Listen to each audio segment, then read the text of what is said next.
Hello दोस्तों, तो आज हम करेंगे एचटेट पीआरटी का एक प्रीवियस ईयर पेपर और इसमें हम कंप्लीट करेंगे सीडीपी और हिंदी और इंग्लिश का जो कॉमन सेक्शन है वो। होस्ट का तो हम हरियाणा जीके का कॉमन सेक्शन भी इसी वीडियो में करेंगे। अगर इसमें नहीं हुआ तो इसके दो पार्ट होंगे, जिसमें एक में सीडीपी और एक में हिंदी इंग्लिश का कॉमन सेक्शन होगा। तो चलिए स्टार्ट करते हैं। और हाँ, ये पीआरटी के लिए है, लेवल फर्स्ट के लिए, क्लास 1 to 5 के लिए। ठीक है, तो चलिए स्टार्ट करते हैं। क्वेश्चन नंबर फर्स्ट है, यदि पहले सीखा गया कार्य नए सीखे जा रहे कार्य में बाधा उत्पन्न करता है तो अधिगम का यह स्थानांतरण होगा।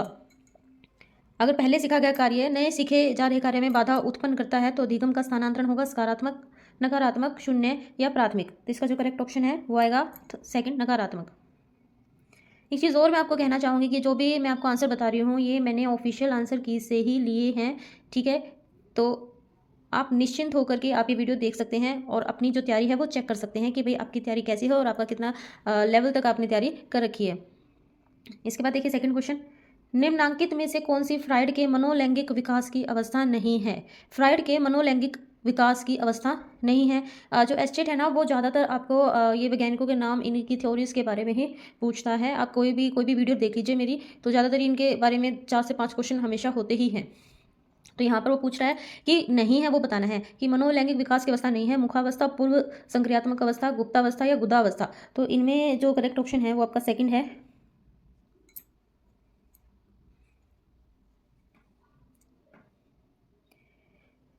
इसके बाद है थर्ड, पुनर्बलन की कौन सी अनुसूची सबसे ज्यादा प्रभावी है। चर अनुपात, सतत पुनर्बलन, स्थिर अंतराल या स्थिर अनुपात। साथ में इंग्लिश भी चल रही है, आप इंग्लिश में हैं तो आप इंग्लिश के बारे में मतलब इंग्लिश में पढ़ते हैं तो आप इंग्लिश वाला देख सकते हैं कि which schedule of the reinforcement is most effective. Variable ratio, continuous reinforcement, fix interval and fix ratio. तो आ जाएगा आपका फर्स्ट, वेरिएबल रेशियो।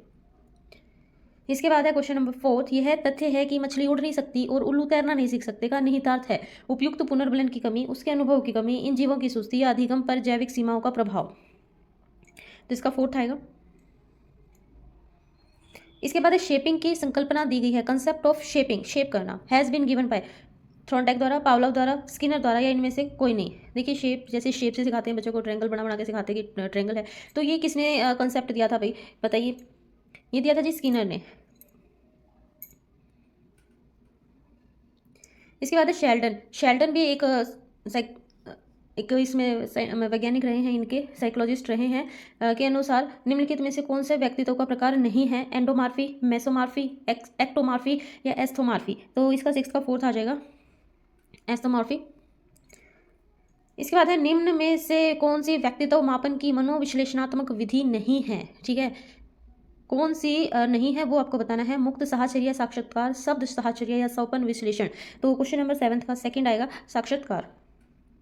इसके बाद है एक पूर्व संक्रियात्मक सत्र के बच्चे की वह प्रवृत्ति जिसमें वह किसी परिस्थिति के सिर्फ एक पहलू पर ध्यान देता है और अन्य पहलू की उपेक्षा करता है को प्याजे ने कहा संरक्षण, केंद्रीकरण, कर्मबद्धता या अनुकूलन। तो प्याजे ने इस चीज को कैसे समझाया और उसको क्या नाम दिया। तो क्वेश्चन नंबर 8 का सेकंड आएगा, केंद्रीकरण, सेंट्रेशन।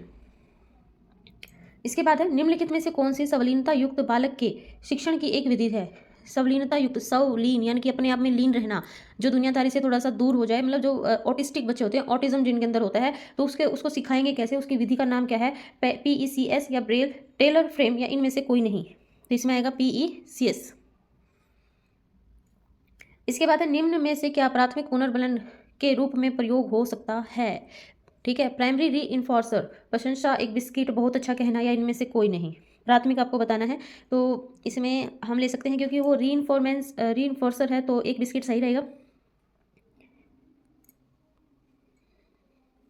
इसके बाद डिस्ग्राफिया क्या है, चलन अक्षमता का प्रकार है, दृष्टि दोष का है, मानसिक मंदता का है या अधिगम अक्षमता का है। तो ये कुछ दिक्कतें होती हैं बच्चों को। ठीक है, तो उसमें से बताना है, डिसेबिलिटी का एक प्रकार है, कौन सी डिसेबिलिटी है इसके अंदर, डिस्ग्राफिया, अधिगम अक्षमता का, लर्निंग डिसेबिलिटी।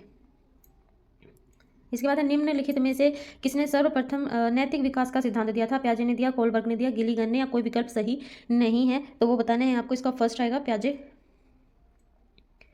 वर्ग समूहन की योग्यता का विकास होता है संवेदी गामक अवस्था के दौरान, पूर्व संक्रियात्मक अवस्था के दौरान, मूर्त संक्रियात्मक अवस्था के दौरान या औपचारिक संक्रियात्मक अवस्था के दौरान। तो इसका थर्ड आ जाएगा। इसके बाद है, एक बच्चा कहता है कि माँ आज सूरज उदास है। वह निम्नलिखित में से पूर्व संक्रियात्मक चिंतन की किस सीमा की ओर संकेत कर रहा है? आत्मकेंद्रन, एनिमिज्म, आदर्शवाद या प्रकृतिवाद? एनिमिज्म, क्योंकि उसने सूरज को भी एक एनिमल लगा लो, या मतलब जो उसने भी सूरज को एक उसके रूप में देखा कि इंसान के रूप में देखा, ठीक है। तो जब हम किसी भी निर्जीव चीज़ की सजीव चीज़ की तरह तुलना करते हैं तो वो एनिमिज्म कहलाता है। पियाजे द्वारा दिए गए संज्ञानात्मक विकास सिद्धांत के अनुसार निम्नांकित में से किस प्रक्रिया में बच्चे अपने स्कीमा में संशोधन अथवा नए स्कीमा का निर्माण करते हैं? तो बताइए, पियाजे ने दिया था संज्ञानात्मक विकास, तो उस सिद्धांत के अनुसार कौन सी प्रक्रिया ऐसी होती है कि जिसमें संशोधन वाला सिस्टम होता है? सातिकरण, समंजसन, अभ्यांतरीकरण या अनुबंधन? तो 15 का सेकंड आएगा एकोमोडेशन। जब भी हम कोई नई चीज़ अपने अंदर डेवलप करने की कोशिश करते हैं, एडजस्ट करने की कोशिश करते हैं, तो वो एकोमोडेशन ही कहलाता है। इसके बाद आ गया वाइगोत्स्की। तो जैसे कि मैंने आपको कहा कि आप साइंटिस्ट पढ़ लीजिए, तो लगभग आपका जो स्टेट का पेपर है साइकोलॉजी का वो हो जाएगा। और अगर आप चाहते हैं कि मैं उसके ऊपर एक वीडियो लेकर आऊँ तो कमेंट सेक्शन में मुझे जरूर बताना, ठीक है। तो मैं अलग अलग साइंटिस्ट की एक एक जो थ्योरी है इनकी वो आपको करवा दूंगी। वाइगोत्स्की के अनुसार एक बच्चा जिन कार्यों को अपने से दक्ष व्यक्ति की सहायता से पूरा कर सकता है उसकी ऊपरी सीमा क्या कहलाती है? संभावित विकास का स्तर, वास्तविक विकासात्मक स्तर, समीपस्थ विकास का क्षेत्र या सभी विकल्प सही हैं? तो इसमें आ जाएगा आपका फर्स्ट, संभावित विकास का स्तर।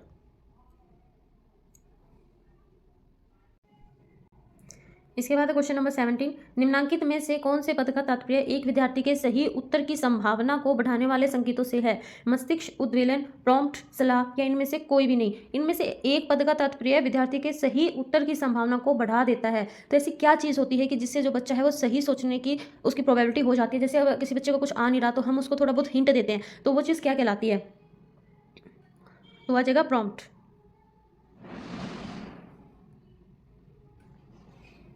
इसके बाद मॉडलिंग आधारित है शास्त्रीय अनुबंधन के आधार पर, क्रिया प्रसूत अनुबंधन के आधार पर, सामाजिक संज्ञानात्मक सिद्धांत पर, प्रयास एवं त्रुटि के सिद्धांत पर। तो मॉडलिंग जो है वो किसके ऊपर बेस्ड करती है? क्वेश्चन नंबर 18 का ऑप्शन नंबर 3 है बिल्कुल करेक्ट।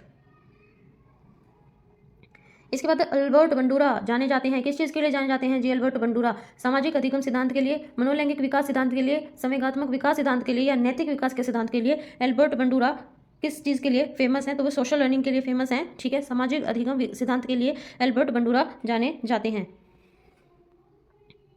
इसके बाद ऑटिज्म की सर्वप्रथम व्याख्या किसने की थी? ऑटिज्म के बारे में सबसे पहले डिस्क्राइब किस बंदे ने किया था? कैनर ने किया था, डाउन ने किया था, स्किनर ने किया था या सिगमंड फ्राइड ने किया था? तो ऑटिज्म के ऊपर इसने 2 क्वेश्चन पूछ लिए इसी पेपर में, तो इसमें आपका आ जाएगा कैनर। इसके बाद निम्नांकित में से कौन सा निरीक्षणात्मक अधिगम का तत्व नहीं है? ध्यान, संग्रहण, उत्पादन या तैयारी? Attention, retention, protection, preparation? तो बताइए कंपोनेंट नहीं है ऑब्जर्वेशनल लर्निंग का, ऑब्जर्व करके सीखना, ठीक है।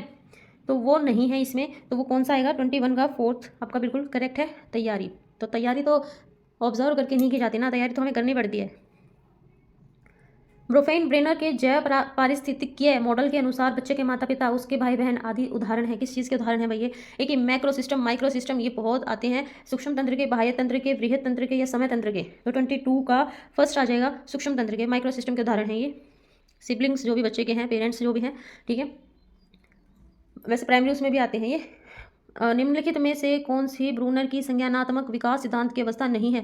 अब देखिए ब्रूनर के बारे में आ गया कि ब्रूनर कॉग्निटिव डेवलपमेंट थ्योरी की स्टेज कौन सी नहीं है वो बताना है आपको। जो है वो तो है, और जो इसमें से नहीं है ना वो बताना है। एकर्लिक स्टेज है, इनएक्टिव स्टेज है, आइकॉनिक स्टेज है या सिंबॉलिक स्टेज है? तो ये मैंने इंग्लिश में पढ़ दिया है। एकर्लिक, क्रियात्मक, प्रतिबिंबात्मक या संकेतात्मक?